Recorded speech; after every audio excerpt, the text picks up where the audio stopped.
सकलं राममयं जगम् अखिलं राममयं सकलं राममयं जगम् अखिलं राममयं सकलं राममयं जगम् अखिलं राममयं सकलं राममयं ದಿನಗಳು ನದಿಗಳು ನಾನಾ ಮೃಗಗಳು ದಿನಗಳು ನದಿಗಳು ನಾನಾ ಮೃಗಗಳು ವಿಹಿತ ಕರ್ಮಗಳು ವೇದಶಾಸ್ತ್ರಗಳು ಸಕಲಂ ರಾಮಮಯಂ ಈ ಜಗಂ ಅಖಿಲಂ ರಾಮಮಯಂ ಅಂಡಾಂಡಗಳು ಪಿಂಡಾಂಡಗಳು ಅಂಡಾಂಡಗಳು ಪಿಂಡಾಂಡಗಳು ಬ್ರಹ್ಮಾಂಡಗಳು ಬ್ರಹ್ಮಾದಿಗಳು ಬ್ರಹ್ಮಾಂಡಗಳು ಬ್ರಹ್ಮಾದಿಗಳು ಸಕಲಂ ರಾಮಮಯಂ ರಾಮಮಯಂ ರಾಮಮಯಂ ಈ ಜಗಂ ಅಖಿಲಂ ರಾಮಮಯಂ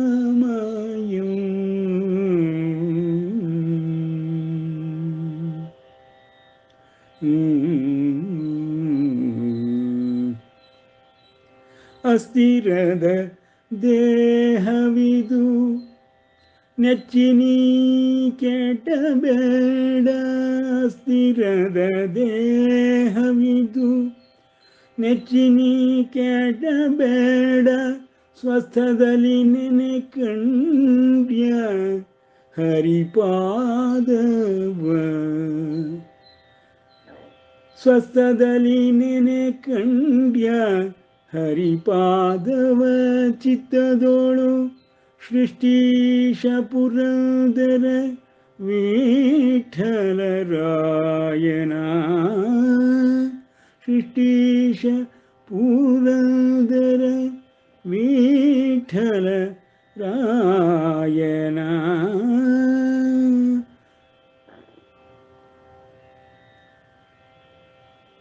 ಸಕಲಂ ರಾಮಮಯಂ ಈ ಜಗಂ ಅಖಿಲಂ ರಾಮಮಯಂ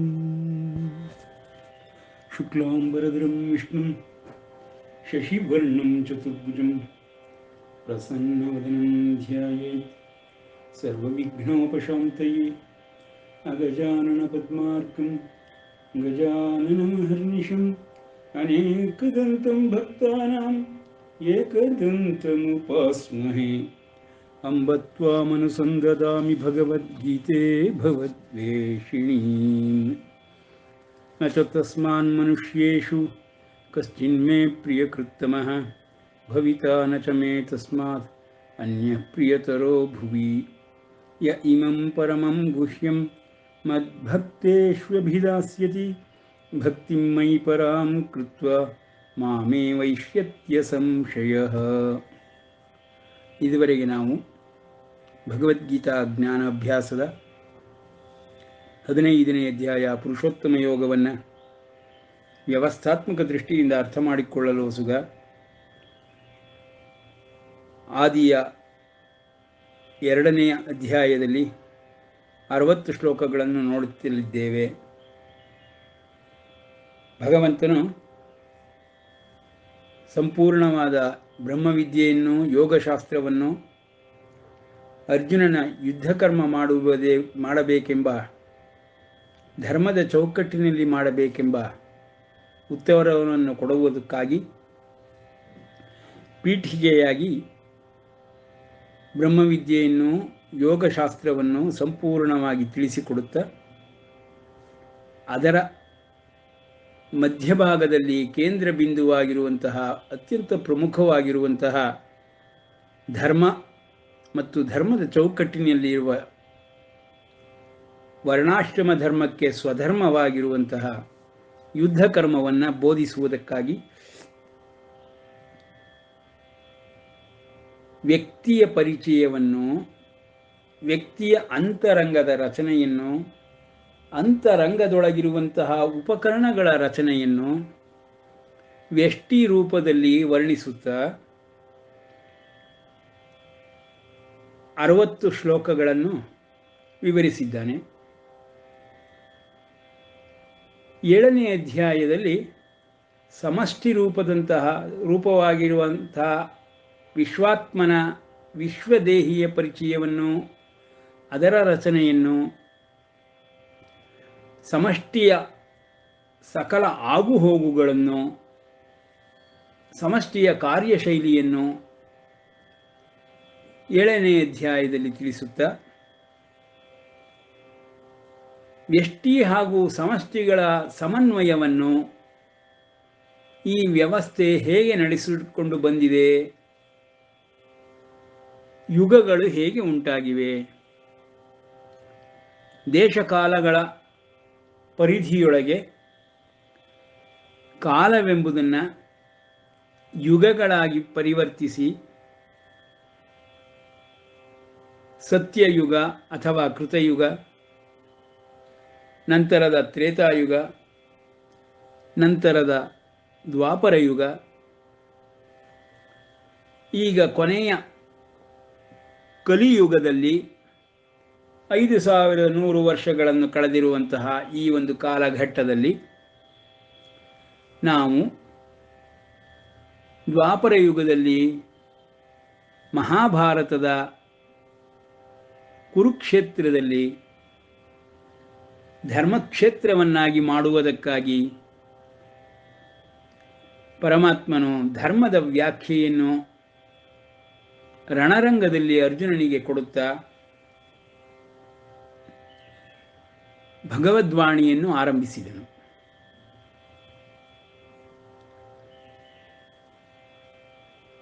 ಶ್ರೀಕೃಷ್ಣ ಪರಮಾತ್ಮನು ಮಹಾವಿಷ್ಣುವಿನ ಅಂಶಾವತಾರಿಯಾದಾಗ್ಯೂ ಎಲ್ಲರಂತೆ ಅವನ ಸಮಕಾಲೀನರ ರಾಜರುಗಳ ತಕ್ಕಂತೆ ಅವನು ಅವತರಿಸಿರುವಂತಹ ವಾತಾವರಣ ಮತ್ತು ಜನಪ್ರತಿನಿಧಿಗಳು, ತಾಯಿ ತಂದೆಗಳು, ಅಂದಿನ ಕಾಲದ ಸಮಾಜ, ಇವ ಎಲ್ಲದರ ಮಧ್ಯದಲ್ಲಿ ಮಾನವನಂತೆ ತಾನೂ ದೈವೀ ಸಂಪದ್ಭರಿತನಾಗಿರುವಂತಹ ವಿಶೇಷವಾಗಿರುವಂತಹ ಯೋಗ ಸಿದ್ಧಿಗಳನ್ನು ಹೊಂದಿರುವಂತಹ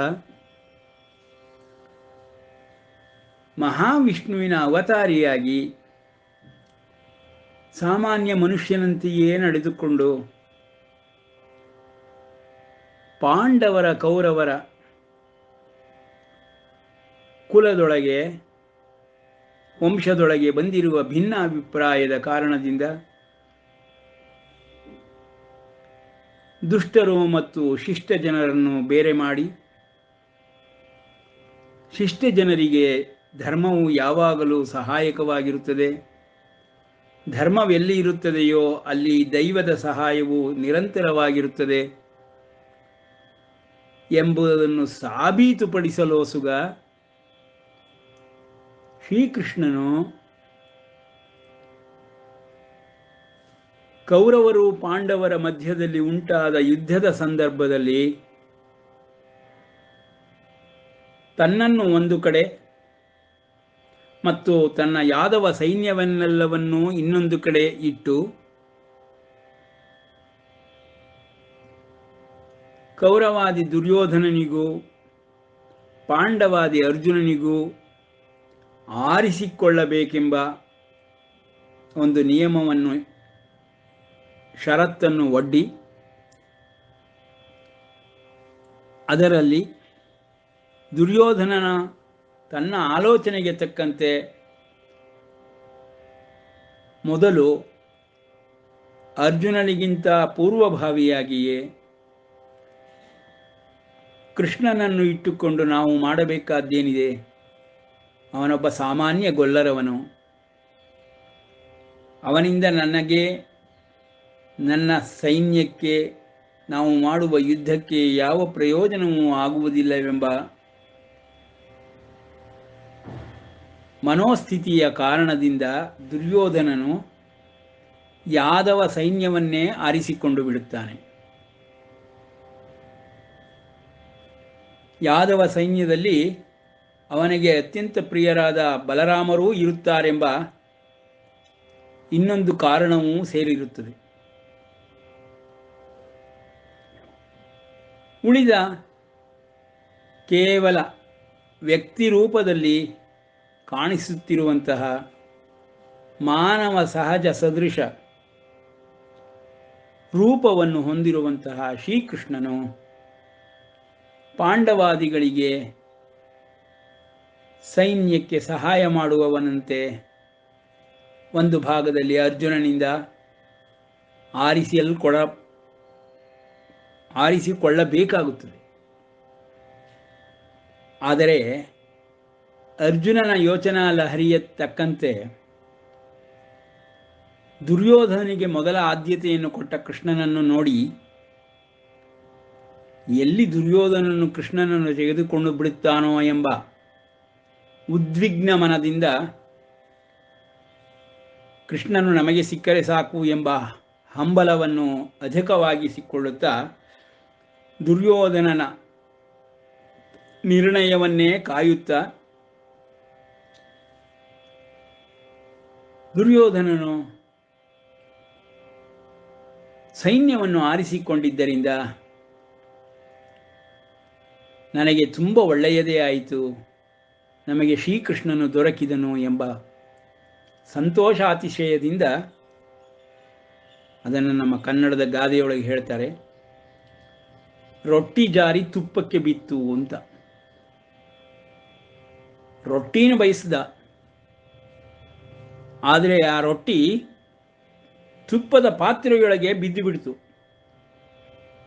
ಶ್ರೀಕೃಷ್ಣ ಹಾಗೆ ಪಾಂಡವರಿಗೆ ಅರ್ಜುನನ ಸಮಕ್ಷಮದಲ್ಲಿ ದೊರಕಿದ. ರೊಟ್ಟಿಯ ಬೆಲೆಯಾಗಲಿ ತುಪ್ಪದ ಬೆಲೆಯಾಗಲಿ ಅರ್ಜುನನಿಗೆ ತಿಳಿದಿತ್ತು. ಆದರೆ ಅವೆರಡನ್ನೂ ನಿರಾಕರಿಸಿದಂತಹ ದುರ್ಯೋಧನ ಕೇವಲ ಪಾತ್ರೆಯನ್ನು ತೆಗೆದುಕೊಂಡ. ತುಪ್ಪವನ್ನು, ರೊಟ್ಟಿಯನ್ನು ಅರ್ಜುನನಿಗೆ ಕೊಟ್ಟು ಬಿಟ್ಟ. ಇದು ದುರ್ಯೋಧನನ ಸಂಸ್ಕಾರವನ್ನು ತೋರಿಸುತ್ತದೆ. ಶ್ರೀಕೃಷ್ಣನು ದುರ್ಯೋಧನಾದಿಗಳು ಅಧರ್ಮಿಗಳು, ದುಷ್ಟರು ಎಂಬುದನ್ನು ತಿಳಿದಿದ್ದಾಗ್ಯೂ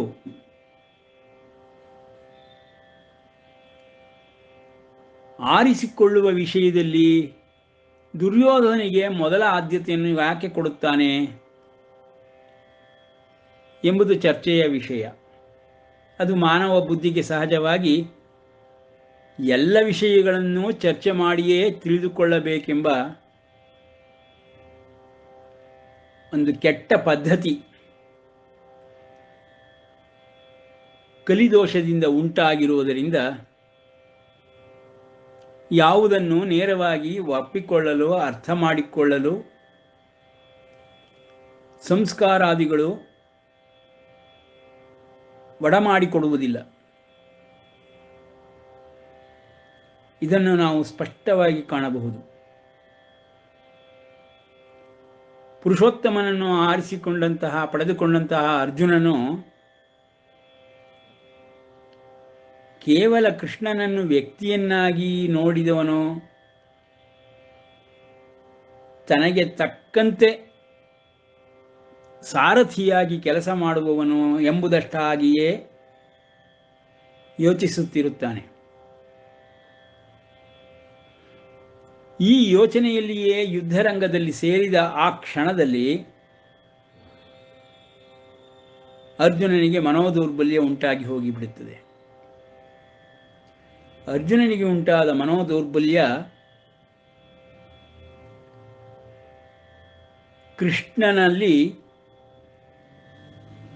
ಸಾರಥ್ಯವನ್ನು ಕಂಡಂತಹ, ಕೃಷ್ಣನನ್ನು ಕೆಳಸ್ತರಕ್ಕೆ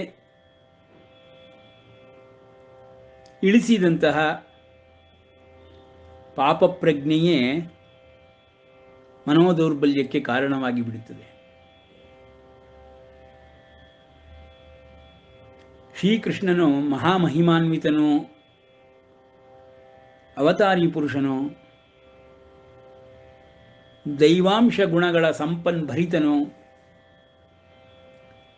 ಎಂಬುದನ್ನು ಅರ್ಜುನನು ಅರ್ಥ ಮಾಡಿಕೊಳ್ಳದೇ ಹೋಗುತ್ತಾನೆ.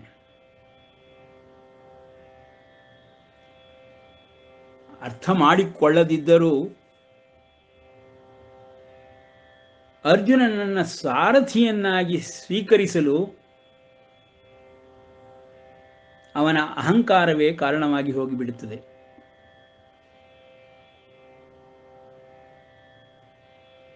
ಯುದ್ಧದ ಆದಿಯಲ್ಲಿಯೇ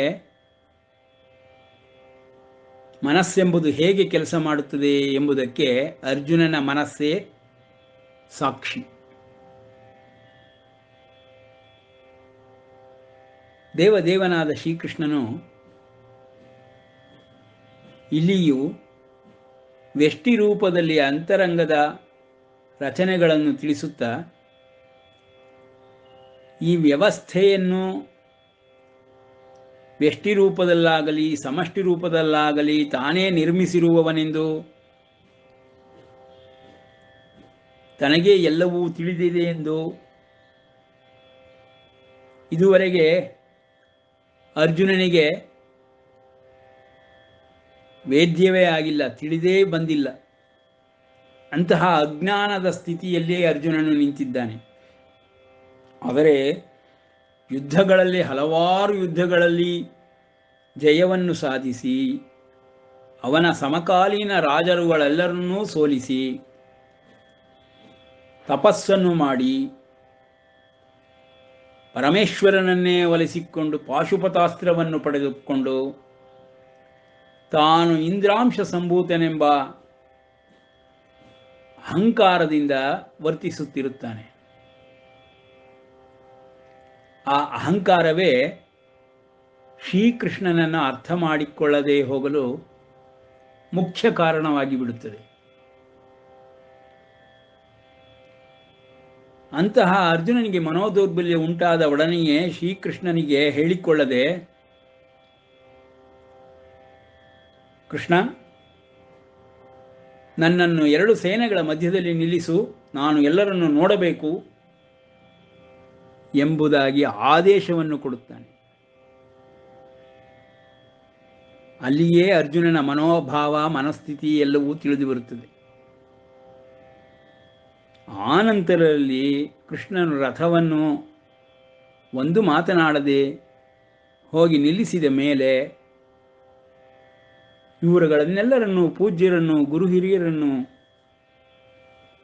ನಾನು ಹೇಗೆ ಕೊಲ್ಲಲಿ?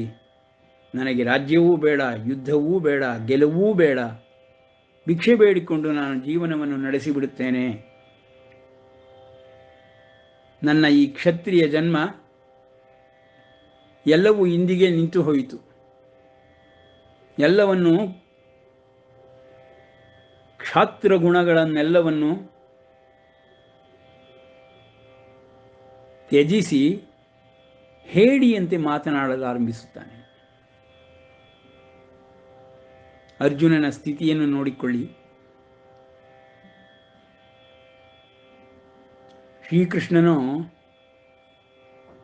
ನಾನು ಅವತಾರಿ ಪುರುಷ, ಮಹಾವಿಷ್ಣುವಿನ ಅಂಶಸಂಭೂತ, ಆ ಅಂಶಸಂಭೂತನಾದ್ದರಿಂದ ನಾನು ನಿನಗೆ ಹೇಳುತ್ತಿದ್ದೇನೆ, ಅರ್ಜುನ ಹೇಳು, ಎದ್ದೇಳು, ಯುದ್ಧವಾಡು ಎಂಬುದಾಗಿ ಹೇಳುವುದೇ ಇಲ್ಲ. ಅರ್ಜುನನ ಸ್ಥಿತಿಯನ್ನು ಕಂಡು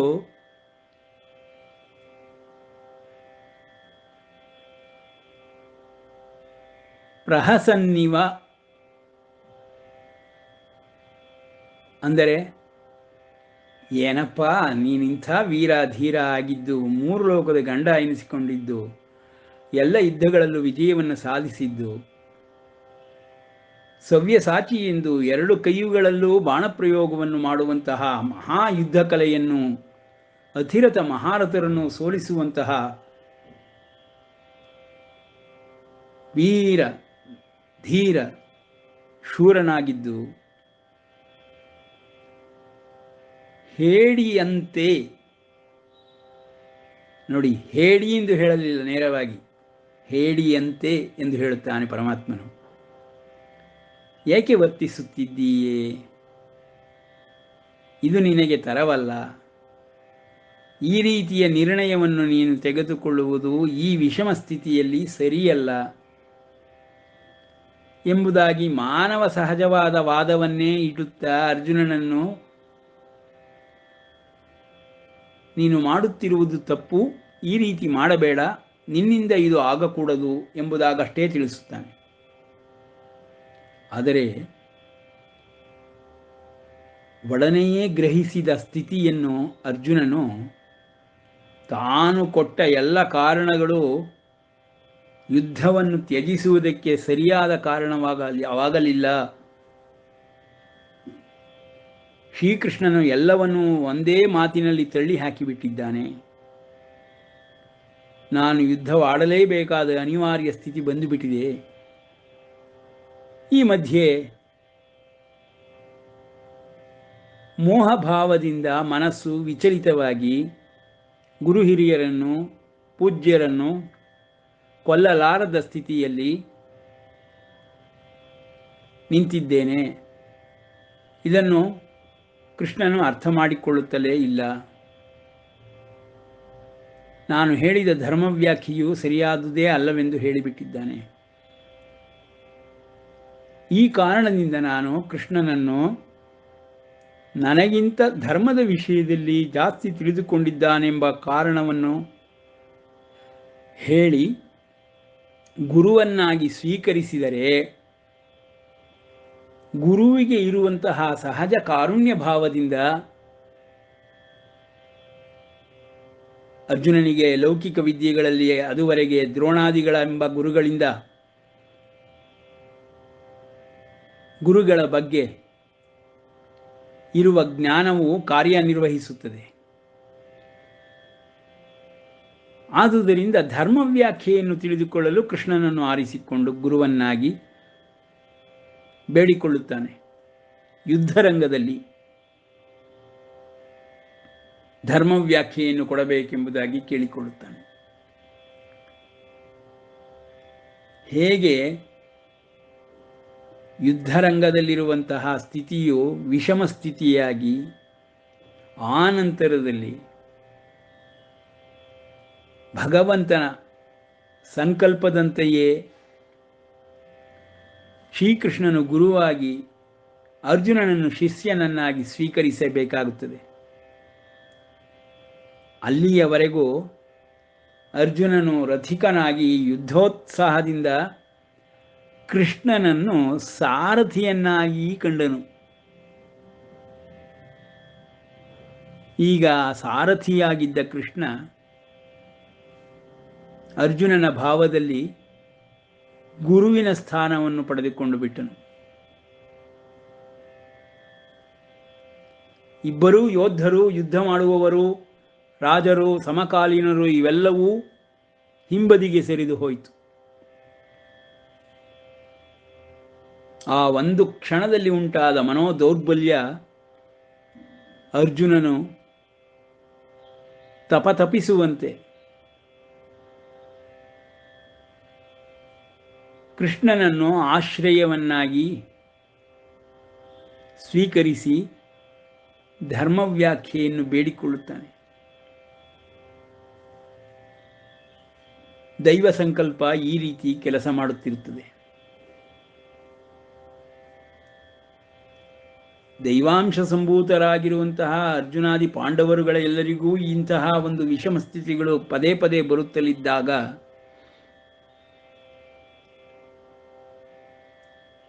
ದೈವವನ್ನು ಗುರುತಿಸುವುದರಲ್ಲಿ ಅರ್ಜುನನೇ ಅನುತ್ತೀರ್ಣನಾಗಿ ಬಿಡುತ್ತಾನೆ. ಅವನು ಧರ್ಮ ವ್ಯಾಖ್ಯೆಯನ್ನು ಮಾಡಬಲ್ಲಂತಹ ಗುರು ಎಂಬುದಾಗಿ ಮಾತ್ರ ಅವನನ್ನು ಬೇಡಿಕೊಳ್ಳುತ್ತಾನೆ. ಆನಂತರದಲ್ಲಿ ಶ್ರೀಕೃಷ್ಣನು ಆರಂಭಿಸಿದ ಅರ್ಜುನನ ಪ್ರಶ್ನೆಗೆ ಉತ್ತರಗಳು ಸಮಷ್ಟಿಯ ರಚನೆಯ ವಿಷಯದಲ್ಲಿ ವ್ಯಷ್ಟಿಯ ರಚನೆ ಹೇಗಿರುತ್ತದೆ ಎಂಬುದನ್ನು ಆರಿಸಿಕೊಂಡು ದೇಹದ ವಿಷಯದಲ್ಲಿ ಸಾವಿನ ವಿಷಯದಲ್ಲಿ ತನ್ನ ಬೋಧೆಯನ್ನು ಆರಂಭಿಸುತ್ತಾನೆ. ನಾನು ಯುದ್ಧ ಕರ್ಮವನ್ನು ಮಾಡುವುದಕ್ಕೆ ಧರ್ಮವ್ಯಾಖ್ಯೆಯನ್ನು ಕೇಳಿದರೆ ಕೃಷ್ಣನು ಇನ್ಯಾವುದೋ ಉತ್ತರವನ್ನು ಆರಂಭಿಸಿ ಇನ್ಯಾವುದೋ ವಿದ್ಯೆಯನ್ನು ನನಗೆ ತಿಳಿಸಲು ಹೊರಟಿದ್ದಾನಲ್ಲ ಎಂಬ ಕಾರಣದಿಂದ ಉಂಟಾಗಿರುವ ಅಹಂಭಾವವು ಅರ್ಜುನನಿಗೆ ತಗ್ಗುವುದೇ ಇಲ್ಲ.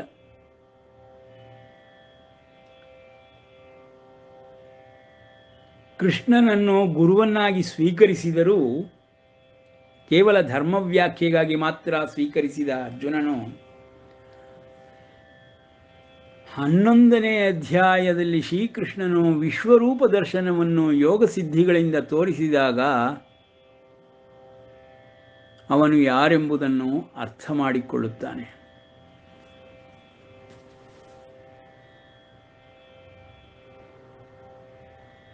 ನೋಡಿ, ಈ ಪ್ರಪಂಚದಲ್ಲಿ ಎಲ್ಲವೂ ಆಗುವುದು ಇದೇ ರೀತಿಯಲ್ಲಿ. ಹುಟ್ಟಿನಿಂದಲೇ ಮನುಷ್ಯನು 3 ವರ್ಷಗಳ ಕಾಲ ತಾಯಿ ತಂದೆಗಳ ಆಶ್ರಯದಲ್ಲಿಯೇ ಬೆಳೆಯುತ್ತಾ ತಾಯಿ ತಂದೆಗಳನ್ನೇ ತನಗೆ ಆದರ್ಶವೆಂಬುದಾಗಿ ತಿಳಿದು ಅವರು ಕಲಿಯುವ ವಿದ್ಯೆಗಳನ್ನೇ ಅವರು ಮಾಡುವ ರೀತಿ ನೀತಿಗಳನ್ನೇ ಅನುಕರಣೆ ಮಾಡುವುದರಿಂದ ಅನುಸರಿಸುವುದರಿಂದ ತನ್ನ ಬುದ್ಧಿಶಕ್ತಿಯನ್ನು ಬೆಳೆಸಿಕೊಳ್ಳಲಾರಂಭಿಸುತ್ತಾನೆ. 3 ವರ್ಷದ ನಂತರದಲ್ಲಿ ಲೌಕಿಕ ವಿದ್ಯೆಗಾಗಿ ಗುರುವಿನ ಬಳಿಗೆ ಕಳಿಸಲಾರಂಭಿಸುತ್ತಾರೆ. ಈ ಪ್ರಪಂಚದಲ್ಲಿ ವ್ಯವಸ್ಥೆಯೇ ಆಗಿದೆ. ಲೌಕಿಕ ವಿದ್ಯೆಗಾಗಿ ಗುರುವಿನ ಬಳಿಗೆ ಕಳಿಸಿದಂತಹ ತಾಯಿ ತಂದೆಗಳು ಆ ಮಗುವು ಲೌಕಿಕ ವಿದ್ಯೆಯನ್ನಷ್ಟೇ ಕಲಿಯುವುದಕ್ಕೆ ಸೀಮಿತಗೊಳಿಸಿಬಿಡುತ್ತಾರೆ.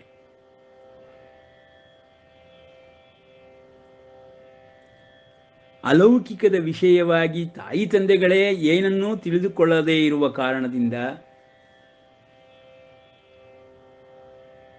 ದೇವಧರ್ಮ ಆಚಾರ ಮತ್ತು ಅದನ್ನು ತಿಳಿದುಕೊಳ್ಳಲು ಇರುವ ಸಂಸ್ಕೃತ ಭಾಷೆ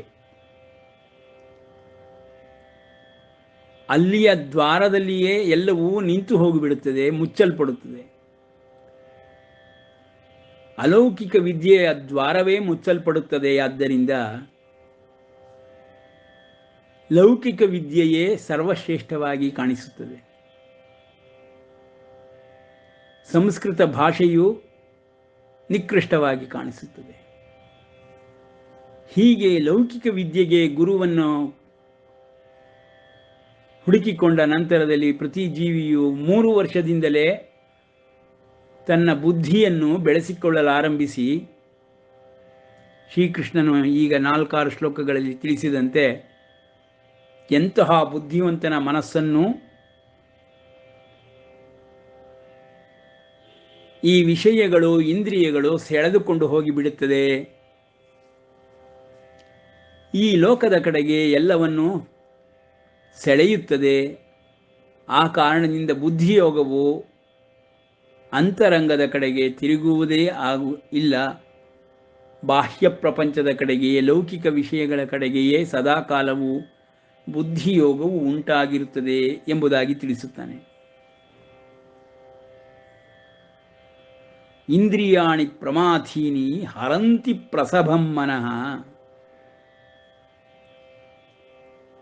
ಪ್ರಯತ್ನಶೀಲನು ಜ್ಞಾನಿಯೂ ಆದ ಪುರುಷನ ಮನಸ್ಸನ್ನು ಕೂಡ ಬಲಾತ್ಕಾರದಿಂದ ಹರಣ ಮಾಡುವಂತಹ, ವಿಕ್ಷೇಪವನ್ನುಂಟು ಮಾಡುವಂತಹ ಈ ಇಂದ್ರಿಯಗಳು ಬುದ್ಧಿ, ಮನಸ್ಸು, ವಿಷಯ, ಇಂದ್ರಿಯ ಇವುಗಳಲ್ಲಿಯೇ ನಿರಂತರವಾಗಿ ತಲ್ಲೀನವಾಗಿ ಬಿಡುತ್ತದೆ ಎಂಬುದಾಗಿ ಕೃಷ್ಣನು ಅಲೌಕಿಕ ಮತ್ತು ಲೌಕಿಕದ ವ್ಯತ್ಯಾಸವನ್ನು ಇಲ್ಲಿ ತೋರಿಸುತ್ತಿದ್ದಾನೆ. ತಾನಿ ಸರ್ವಾಣಿ ಸಂಯಮ್ಯ, ಇಂತಹ ಒಂದು ಆಕರ್ಷಣೆಯಿಂದ ಒಳಗೊಂಡಿರುವಂತಹ ಈ ಬಾಹ್ಯ ಪ್ರಪಂಚದ ಲೌಕಿಕ ವಿದ್ಯೆಗಳಾಗಲಿ ಲೌಕಿಕ ವಿಷಯಗಳಾಗಲಿ ಅವುಗಳೆಲ್ಲವನ್ನು ಸಂಯಮ್ಯ, ಇಂದ್ರಿಯಗಳಿಂದ ನೀನು ನಿಗ್ರಹಿಸಿ, ಅದನ್ನು ನಿರ್ವಹಿಸಿ, ನಿಯಂತ್ರಣಕ್ಕೊಳಪಡಿಸಿ. ಸಂಯಮ್ಯ ಎಂದರೆ ಇಷ್ಟು ಮಾಡಬೇಕು. ಯುಕ್ತ ಆಸೀತ ಮತ್ಪರಃ, ಯುಕ್ತ ಯೋಗದಲ್ಲಿ ಇರುವವನಾಗಿ, ಯೋಗಾರೂಢನಾಗಿ, ಮತ್ಪರಃ ಪರಮಾತ್ಮನ ವಿಷಯದಲ್ಲಿ, ಆತ್ಮನ ವಿಷಯದಲ್ಲಿ ಅದನ್ನು ನೆಲೆ ನಿಲ್ಲಿಸಬೇಕು. ತಾನಿ ಸರ್ವಾಣಿ ಸಂಯಮ್ಯ ಯುಕ್ತ ಆಸೀತ ಮತ್ಪರಃ ವಶೇ ಹಿ ಯಸ್ಯ ಇಂದ್ರಿಯಾಣಿ ತಸ್ಯ ಪ್ರಜ್ಞಾ ಪ್ರತಿಷ್ಠಿತ. ಯಾವನ ಕೈಯಲ್ಲಿ ಎಲ್ಲ ಇಂದ್ರಿಯಗಳು ವಶದಲ್ಲಿ ಸದಾಕಾಲವೂ ಇರುತ್ತದೆಯೋ ಅಂಥವನನ್ನು ಸಂಯಮಿ ಎಂಬುದಾಗಿ ಹೇಳುತ್ತೇವೆ. ಅಂತಹ ಸಂಯಮಿಯ ಪ್ರಜ್ಞೆಯು ಸದಾಕಾಲ ಆತ್ಮ ಪರಮಾತ್ಮನಲ್ಲಿ ನೆಲೆ ನಿಂತಿರುತ್ತದೆ. ಅಂಥವನು ಸ್ಥಿತಪ್ರಜ್ಞನೆನಿಸಿಕೊಳ್ಳುತ್ತಾನೆ ಎಂಬುದಾಗಿ ಸ್ಥಿತಧೀ, ಸ್ಥಿತಪ್ರಜ್ಞ, ಸಮಾಧಿಸ್ಥ ಮೂರು ಸ್ಥಿತಿಗಳನ್ನು ಅಂತರಂಗದ ಸಾಧನೆಯಲ್ಲಿ ಬರುವಂತಹ ಮೊದಲುಗಳು ಎಂಬುದಾಗಿ ಶ್ರೀಕೃಷ್ಣನು ತಿಳಿಸುತ್ತಾನೆ. ಇಲ್ಲಿಂದ ಮುಂದೆ ಈ ಅಂತರಂಗದಲ್ಲಿರುವಂತಹ ವ್ಯಷ್ಟಿ ರೂಪದ ವ್ಯಕ್ತಿಯ ಸಕಲ ಉಪಕರಣಗಳು ಬಾಹ್ಯ ಪ್ರಪಂಚದಲ್ಲಿ ಹೇಗೆ ಕಾರ್ಯನಿರ್ವಹಿಸುತ್ತವೆ ಎಂಬುದನ್ನು ವರ್ಣಿಸುತ್ತಾ, ಅಲೌಕಿಕವು ಹೇಗೆ ಲೌಕಿಕವಾಗಿ ಪರಿವರ್ತನೆಯಾಗುತ್ತದೆ, ಸಕಲ ಜ್ಞಾನವು ಲೌಕಿಕ ವಿದ್ಯೆಗಳಿಗೆ, ಲೌಕಿಕ ವಿಷಯಗಳಿಗೆ ಹೇಗೆ ತಲ್ಲೀನವಾಗಿ ಬಿಡುತ್ತದೆ ಎಂಬುದನ್ನು ಮುಂದಿನ ಶ್ಲೋಕಗಳಲ್ಲಿ ವರ್ಣಿಸುತ್ತಾನೆ. ಇನ್ನು ವ್ಯವಸ್ಥಾತ್ಮಕ ದೃಷ್ಟಿಯಿಂದ ನಾವು ವ್ಯಕ್ತಿಯ ಒಳಗೇ ಇದ್ದೇವೆ, ಇನ್ನು ಸಮಷ್ಟಿಗೆ ನಾವು ಹೋಗಿಯೇ ಇಲ್ಲ. ಪ್ರತಿ ವ್ಯಕ್ತಿಯ ಹೊರಗಡೆ ಇರುವಂತಹ ಈ ಬಾಹ್ಯ ಪ್ರಪಂಚ, ವಿಶ್ವ ಎಷ್ಟು ವಿಶಾಲವಾಗಿದೆ ಎಂದರೆ ಅವುಗಳೆಲ್ಲವೂ ಪರಮಾತ್ಮನ ದೇಹದೊಳಗೆ ಇದೆ ಎಂಬುದಾಗಿ ವಿಶ್ವಾತ್ಮನಾಗಿ 7ನೇ ಅಧ್ಯಾಯದಲ್ಲಿ ಪರಮಾತ್ಮನು ವರ್ಣಿಸಲು ಆರಂಭಿಸುತ್ತಾನೆ. ವ್ಯಷ್ಟಿಯಲ್ಲಿ ಯಾವ ರೀತಿಯ ಉಪಕರಣಗಳಿದೆಯೋ, ಯಾವ ರೀತಿಯ ಕಾರ್ಯನಿರ್ವಹಣೆಯನ್ನು ಮಾಡುತ್ತಿದೆಯೋ ಅದೇ ರೀತಿಯಲ್ಲಿ ವಿಶ್ವಾತ್ಮನ ದೇಹದಲ್ಲಿಯೂ ಅದೇ ರೀತಿಯ ಆದರೆ ವಿಸ್ತರಿಸಲ್ಪಟ್ಟಂಥ ಮಹತ್ತಾದಂತಹ ವಿಷಯಗಳು, ರಚನೆಗಳು ತುಂಬಿಕೊಂಡಿದೆ. ಆ ಸಮಷ್ಟಿಯ ವಿಶ್ವಾತ್ಮನ ದೇಹದೊಳಗುಂಟಾಗಿರುವಂತಹ ಅವುಗಳೆಲ್ಲವನ್ನು ನಾನು ನಿಯಂತ್ರಿಸುತ್ತಿದ್ದೇನೆ ಎಂಬುದಾಗಿ ಶ್ರೀಕೃಷ್ಣನು 7ನೇ ಅಧ್ಯಾಯದಲ್ಲಿ ತಿಳಿಸುತ್ತಾ, 11ನೇ ಅಧ್ಯಾಯದ ತರಕವು ವ್ಯವಸ್ಥೆಯನ್ನು ಸಮಷ್ಟಿ ರೂಪದಲ್ಲಿ ವರ್ಣಿಸುತ್ತಾನೆ. ಅಲ್ಲಿ ವಿಶ್ವರೂಪವನ್ನು ತೋರಿಸಿದ ಒಡನೆಯೇ ಅರ್ಜುನನ ಭಾವವು ಬ್ರೇಕ್ ಈವನ್ ಎಂದು ಹೇಳುತ್ತಾರಲ್ಲ, ಆ ರೀತಿ ಲೌಕಿಕ ವಿದ್ಯೆಗಳಿಂದ ಉಂಟಾಗಿರುವ ಜ್ಞಾನದಿಂದ ಅಹಂಕಾರವನ್ನು, ಮದವನ್ನು ತೋರಿಸುತ್ತಿದ್ದ ಅರ್ಜುನನು ಅಲೌಕಿಕ ವಿದ್ಯೆಯ ಪ್ರವೇಶದ್ವಾರವನ್ನು ಆಗ ತೆರೆದು ತೋರಿಸುತ್ತಾನೆ ಪರಮಾತ್ಮ. ಆಗ ಅರ್ಜುನನು ಜೀವಾತ್ಮನಾಗಿ ಶರಣು ಬಂದು ಬಿಡುತ್ತಾನೆ. ಅರ್ಜುನನಿಗೆ ಅಲ್ಲಿ ಜ್ಞಾನೋದಯವಾಗುತ್ತದೆ. ತಾನು ಕೇವಲ ಒಬ್ಬ ಜೀವಾತ್ಮ, ಕೃಷ್ಣನಾಗಿ ನಿಂತಿರುವವನು ಪರಮಾತ್ಮ. ಅವನು ಸಮಷ್ಟಿ ರೂಪದಲ್ಲಿ ವಿಶ್ವಾತ್ಮನಾಗಿ, ವಿಶ್ವದೇಹಿಯಾಗಿ, ವಿಶ್ವದ ರಚನೆಯನ್ನೇ ಮಾಡಿರುವಂಥವನು. ಅವನು ನನ್ನ ಸಾರಥಿ ಎಂಬುದಾಗಿ ನಾನು ತಪ್ಪು ತಿಳಿದಿದ್ದೆ. ತಪ್ಪು ಭಾವನೆಗಳಿಂದ, ಲೌಕಿಕ ವಿದ್ಯೆಗಳಿಂದ, ಅದರ ಜ್ಞಾನದ ಮದದಿಂದ ಪರಮಾತ್ಮನನ್ನು ಅರ್ಥ ಮಾಡಿಕೊಳ್ಳದೆ ಹೋದೆ ಎಂಬುದಾಗಿ ಪರಿತಪಿಸುತ್ತಾನೆ. ಅರ್ಜುನನ ಭಾವವನ್ನು 11ನೇ ಅಧ್ಯಾಯದಲ್ಲಿ ನೋಡಿದಾಗಲೇ ತಿಳಿದುಬಿಡುತ್ತದೆ. ಅರ್ಜುನನೇ ಈ ರೀತಿ ಲೌಕಿಕ ವಿದ್ಯೆಗಳಲ್ಲಿ ಸರ್ವಶ್ರೇಷ್ಠ ಧನುರ್ಧಾರಿ ಎನಿಸಿದಂತಹ, ಸವ್ಯಸಾಚಿ ಎಂದೆನಿಸಿದಂತಹ ಯುದ್ಧ ವಿದ್ಯಾ ಕೌಶಲ್ಯವನ್ನು, ಪರಿಣಿತಿಯನ್ನು ಪರಿಪೂರ್ಣವಾಗಿ ಪಡೆದಿದ್ದಂತಹ ವ್ಯಕ್ತಿಗೆ ಈ ರೀತಿಯಾಗುವುದಾದರೆ ಇನ್ನು ಸಾಮಾನ್ಯರ ಪಾಡೇನು? ಎಲ್ಲ ಸಾಮಾನ್ಯರು ವ್ಯವಸ್ಥಾತ್ಮಕವಾಗಿ ವ್ಯಕ್ತಿಯನ್ನೂ ಅರ್ಥ ಮಾಡಿಕೊಳ್ಳಲಾಗುವುದಿಲ್ಲ. ಸಮಷ್ಟಿ ರೂಪದಲ್ಲಿಯೂ ಈ ವಿಶ್ವವನ್ನು ತಿಳಿದುಕೊಳ್ಳಲಾಗುವುದಿಲ್ಲ. ಲೌಕಿಕ ವಿದ್ಯೆಯೇ ಸರ್ವಶ್ರೇಷ್ಠವಾದ ವಿದ್ಯೆ ಎಂಬುದಾಗಿ ಯೋಚಿಸುತ್ತಾ ನಮ್ಮ ಬುದ್ಧಿಯನ್ನು ಲೌಕಿಕ ಪ್ರಪಂಚಕ್ಕೆ ಸೀಮಿತಗೊಳಿಸಿಕೊಂಡು ಆತ್ಮ ಪರಮಾತ್ಮರ ವಿಷಯದಲ್ಲಿ ದೇವರು, ಧರ್ಮ, ಆಚಾರ ಇವುಗಳೆಲ್ಲವನ್ನು ತಿಳಿದುಕೊಳ್ಳುವುದಕ್ಕಾಗಿಯೇ ಇರುವಂತಹ ಸಂಸ್ಕೃತ ಭಾಷೆಯ ಪ್ರವೇಶವನ್ನೇ ಮಾಡುವುದಿಲ್ಲ. ಹೀಗೆ ಸಮಷ್ಟಿ ವ್ಯಷ್ಟಿಗಳು ವ್ಯವಸ್ಥಾತ್ಮಕವಾಗಿ ಕೆಲಸ ಮಾಡುತ್ತಿದೆ ಎಂಬುದಾಗಿ ಇಲ್ಲಿಗೆ ನಿಲ್ಲಿಸಿರೋಣ. ಶ್ರೀಕೃಷ್ಣಾರ್ಪಣಮಸ್ತು.